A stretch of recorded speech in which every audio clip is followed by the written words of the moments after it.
Ազգային ժողովի մեծարգո նախագահ, հարգելի փոխխոսնակներ, Աստված վկա ուրիշ ելույթ էի նախապատրաստել, բայց կփոխեմ ելույթս։ 2018 թվականին հեղափոխությունից հետո, հետևելով մեր հայտարարություններին եւ խոստումներին, մենք որոշեցինք, որ այլևս պետական համակարգից բուհերի, խորհուրդների, նախագահների պաշտոններում չեն առաջադրվելու պետական մարմինների ներկայացուցիչները եւ եթե չեմ սխալվում, բոլոր տեղերում, հիմա կարող է սխալվեմ, բայց գերակշիռ մասում առաջադրվեցին ոչ իշխանության մեջից մարդիկ։ Եվ սա շանս էր բուհերի համար եւ նաեւ քաղաքական ուժերի համար, որպիսի այն ձեռքերը, այն կեղտոտ ձեռքերը, որոնք մցրել էին բուհեր նախորդ 30 տարիների ընթացքում, հետ քաշեն։ Պարոն Վարդևանյանի գործընկերը Կարեն Կարապետյանի կառավարությունում պարոն Գևորգ Մուրադյանը դարձավ Երևանի պետական համալսարանի խորհրդի նախագահ։ Ինչ տեղի ունեցավ դրանից հետո։ Ձեր քաղաքական նախահայրերի կուսակցությունը, նաև ձեր քաղաքական հայրերի կուսակցություններն ու մնացորդները սկսեցին միջամտել բուհերի աշխատանքին։ Ըստ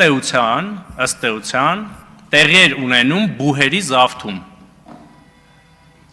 2026 թվականին հարգելի գործընկերներ, եւ մենք դա պետքա ֆիքսենք։ Մենք այս ընտրություններով երկիրը փրկել ենք զավթումից, օտար երկրա զավթումից։ Այդ նույն տրամաբանությամբ մենք բուհերի այն տրամաբանությունը, որ դրել ենք 2018 թվականին, փոխեցինք, որպիսի բուհերը փրկենք զավթումից, բայց այստեղ ընդդիմադիր բանախոսներից մեկը շատ հստակ նշեց, որ դրա համար ժամկետ է դրված, որ խոշորացումից հետո այդ հարցն էլ քաղաքականացման հարցն էլ կլուծվի։ Այնպես որ գալիս եք այստեղ եւ խոսում եք բուհերի քաղաքականացումից, խոսեք նրա մասին, որ մենք իշխանությունը ասեցինք, որ դա ապաքաղաքական կառույց է, բայց քաղաքական այլ ուժեր իրենց կեղտոտ ձեռքերը անընդհատ փորձեցին իրենց շերեփուկների միջոցով բուհերի միջամտել այդ ձեռքերով բուհերի աշխատանքին։ Եվ այս որոշումը կայացվել է եւ այն մարդը, ես, ով կողմնակից էր եւ ջատագովն էր դրան, ժամանակավոր լուծում համարեց այն ինչ որ հիմա տեղի է ունենում մեր խորհուրդներում։ Հաշտվեք դրա հետ։ Մենք ձեզ թույլ չենք տվել ոչ պետությունը զավթել օտարների հետ միասին, ոչ էլ թույլ ենք տալու, որ բուհերը զավթեք օտարների հետ միասին։ Հիմա գանք այն թեմային, որին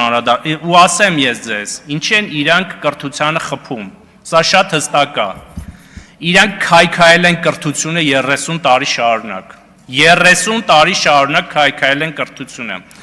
Այստեղ մի բանախոս կար, չեմ հիշում, որ հարցով էր խոսում, ասում է դե գործի նշանակելու հերթեր են բանանում։ 2018 թվականին դաշնակցական Լևոն Մկրտչյանից հետո դարձել եմ կրթության եւ գիտության նախարար, այն ժամանակ դեռ չէր խոշորացել նախարարությունը։ Եվ այտենց մի երկու շաբաթ անցնում է մայիսի վերջ։ Մեկ էլ կամերայով սենյակի տեսնում եմ մուտքի մոտ հերթա։ Ասում եմ գործավարին, ասում եմ, «Էս ինչ հերթա»։ Ասում է, «Դե գիտեք, մեր մոտ ավանդույթ է, տենց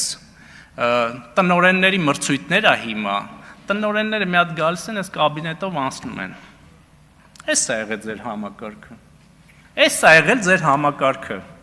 Եվ դուք եկել եք կրթությունից եք խոսում, ինչ են կրթությունից խոսում, ինչ են 18-19 թվականին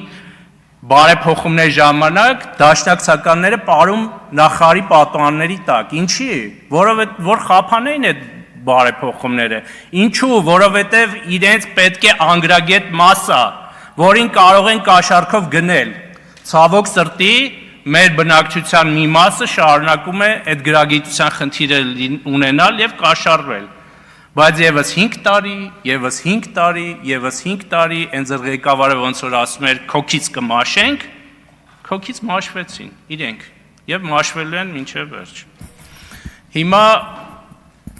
քանի որ այս հանձնաժողովի հարցն ենք քննարկում եւ կրթության, գիտության, մշակույթի, սպորտի եւ սփյուռքի հանձնաժողովի նախագահի տեխնացությունն ենք քննարկում, ես մի թեմայի եմ ուզում անդրադառնալ, որը սպորտն է եւ կարծում եմ մեր կյանքի կարևոր բաղադրիչներից մեկն է եւ պետականության կարևոր ուղղություններից մեկն է, որովհետեւ հնչում է հիմնը, բարձրանում է դրոշը, պոպուլարիզացվում է երկիրը եւ դրանով մեծանում է երկրի վարկանիշը։ Այս թեման ճիշտն ասած մի քիչ էլ պարոն Վարդևանյանը հուշեց, այն որ ալեգորիկ կերպով ընտրություններ ներկայացրեց ֆուտբոլային լեզվով, այդտեղ ուղղակի ընդմիջմանը մոտեցա ասեցի, բա Գոհար Մելոյանը այդ ամբողջ սցենարի մեջ որ բաղադրիչներ, տենց չկարողացա մտաբերել,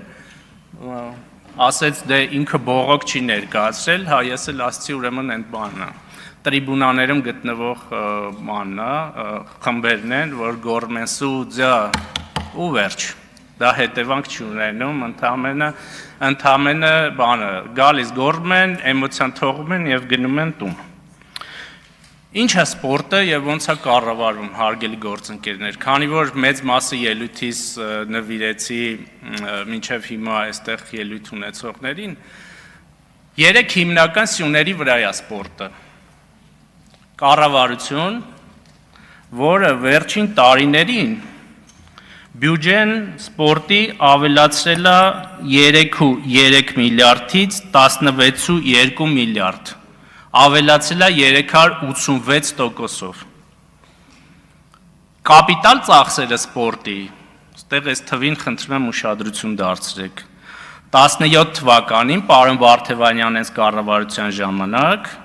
735,000 է եղել կապիտալ ծախսերը սպորտի ոլորտում։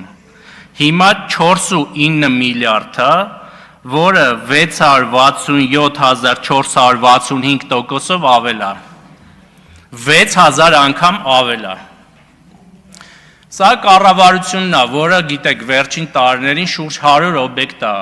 կառուցել եւ կառուցում։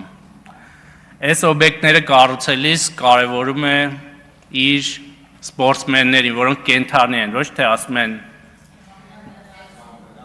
չես լինի նոր քո անունով, ուրեմն սպորտ դպրոցներ կկառուցենք, այլ ընդհակառակը մենք ուզում ենք որ մեր անվանի սպորտսմենները դառնան մեր երեխաների հերոսները, այլ ոչ թե ինչպես նախկինում օլիգարխները դառնան իրենց հերոսները։ Իսկ մեր սպորտում օլիգարխացումը դեռ կա, ցավոք սրտի կա։ 2002 թվականից սկսած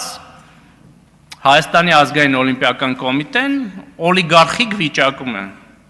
Դուք չեք պատկերացնում, հարգելի գործընկերներ, մենք հիմա ահագին ազատել ենք սպորտը այդ վախից, այդ սարսափից, որ մի բան ավելասեն, հանգարց Աբովյան, որն է այդ հասցեն, 18-ա, 26-ա, 8-ա,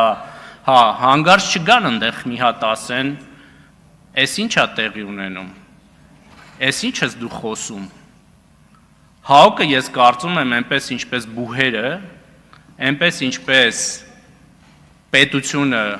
զավթված է եղել, ընդ որում ես սա չասեցի, մենք 2018-ին հարգելի ԿՊԱ-ական գործընկերներ, այնուամենայնիվ պետք է նախկին իշխանությանը գնահատական տայինք եւ օրենքով արգելեինք պետությունը զավթած կուսակցություններին, որպեսզի հիմա մեզ ազատեինք այն տեսակի քաղաքական ուժերից, որոնք գոյություն ունեն։ Սա մենք պետքա ֆիքսենք, բայց ես շատ մեծ հույս ունեմ եւ վստահ եմ, որ հատկապես գործադիրը միջոցներ ձեռք կառնի, որ մինչեւ 2031 թվականը մենք այդ իրավիճակից կձերբազատվենք։ Վերադառնալով ՀԱՕԿ-ին, ես կարծում եմ սա նաեւ միջազգային օլիմպիական կոմիտեի խնդիր է, որովհետեւ ամենաանթափանցիկ ուժերից մեկն է, ինչպես հայ առաքելական եկեղեցին անցած անգամ ասեցի, ամենաանթափանցիկ ուժերից մեկն է, կառույցներից մեկն է, ՀԱՕԿ-ը նույնպես ամենաանթափանցիկ ուժերից կառույցներից մեկն է։ Ինչքան գրություն ուզում ես գրի, ուրեմն որևէ պատասխան չկա, թե ինչպես են կատարվում ծախսերը այդ կառույցում եւ ֆեդերացիաները, որոնք դրա անդամն են, ընդհանրապես տեղյակ չեն դրանից եւ ես 10 վայրկյան էլ եւ այդ կառույցի միջոցները որպես մահակ օգտագործվում են ուրեմն սպորտսմենների եւ ֆեդերացիաների դեմ։ Պարոն Գաբրելյան, կարծում եմ, որ մենք այս խնդիրներին պետք է անդրադառնանք առաջիկա 5 տարիներին, ձեզ էլ հաջողություն եմ մաղթում, շնորհակալություն։ Շնորհակալություն, պարոն Հարությունյան, Հայաստան խմբակցության անունից ելույթ կունենա Աննա Գրիգորյանը։